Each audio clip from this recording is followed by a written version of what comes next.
غفور چاچا اور کامی دونوں کی باتیں سن کر مجھے اپنا ہاتھ برا ہوتا محسوس ہو رہا تھا۔ میں دونوں کے درمیان کھڑی تھی۔ غفور چاچا اور کامی دونوں میری جانب بڑھنے لگے۔ میں ان کے درمیان سے ہٹ کر دور جا کھڑی ہوئی اور بولی، یہ آپ دونوں کیسی باتیں کر رہی ہیں اور کس چیز میں حصہ لینے کی بات کر رہی ہیں؟ میں نے خوفزدہ لہجے میں پوچھا۔ یہ ہم دونوں کا ذاتی معاملہ ہے، اس لیے تم درمیان میں مت بولو، کامی نے مجھے جھڑکتے ہوئے کہا۔ تم یہاں سے جاؤ کامی، میں تمہیں بعد میں تمہارا حصہ دے دوں گا۔ کھانا ٹھنڈا کر کے کھاؤ، ورنہ ایسا نہ ہو گرم کھانے سے تمہارا منہ جل جائے۔ غفور چاچا نے باتوں ہی باتوں میں سے کچھ خفیہ سمجھایا۔ کامی مجھے کھا جانے کی نگاہوں سے دیکھنے لگا، پھر بولا، انیلا چلو میرے ساتھ یہاں سے۔ انیلا کہیں نہیں جائے گی، غفور چاچا نے اسے کہا۔ وہ دونوں میری وجہ سے ہی لڑ رہے تھے۔ میں نے کامی کے ساتھ جانے سے انکار کر دیا کیونکہ مجھے غفور چاچا کے پاس رہ کر ان سے سونے کا ہار جو لینا تھا۔ کامی غصے سے وہاں سے چلا گیا اور میں نے سکھ کا سانس لیا کہ دونوں باپ بیٹے نے مل کر مجھے نقصان نہیں پہنچایا۔ کامی کے جانے کے بعد میں غفور چاچا نے مجھے بستر پر بٹھایا۔ آپ اور کامی کس بارے میں بات کر رہے تھے غفور چاچا؟ ایسی کون سی بات ہے جسے آپ دونوں حاصل کرنا چاہتے ہیں؟ میں نے غفور چاچا سے پوچھا۔ تم جان کر کیا کرو گی، اس لیے ابھی ان سب کے بارے میں مت سوچو اور مجھے بتاؤ تمہیں ان تینوں میں سے کون سا ہار چاہیے۔ غفور چاچا نے 3 سونے کے بھاری سیٹ میرے سامنے رکھتے ہوئے کہا۔ ان تینوں سیٹ کو دیکھ کر میرا منہ حیرت سے کھلے کا کھلا رہ گیا۔ وہ بہت خوبصورت تھے۔ میرا دل تو ان تینوں پر آ گیا ہے غفور چاچا، آپ مجھے یہ تینوں سیٹ دے دیں۔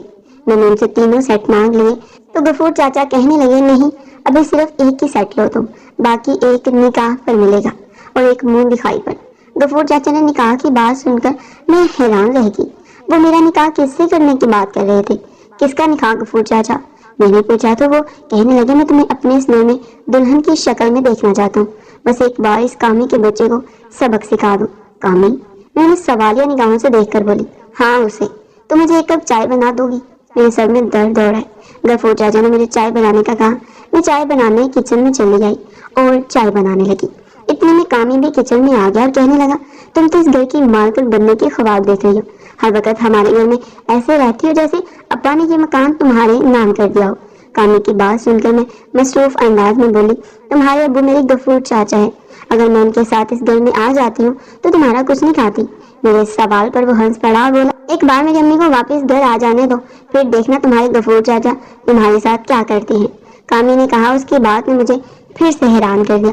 تمہارے دماغ میں کیا چل رہا ہے کامی؟ میں نے پوچھا۔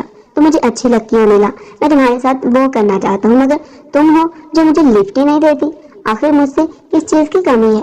خوبصورتی سے لے کر دولت تک سب کچھ تو ہے میرے پاس، پھر آخر تمہیں اور کیا چاہیے؟ کامی نے مجھے کندھوں سے پکڑا اور میری آنکھوں میں دیکھ کر بولا، مجھے عزت چاہیے کامی، یہ سب کچھ صرف اسی لڑکے کے ساتھ کروں گی جس کے ساتھ میرا نکاح ہوگا۔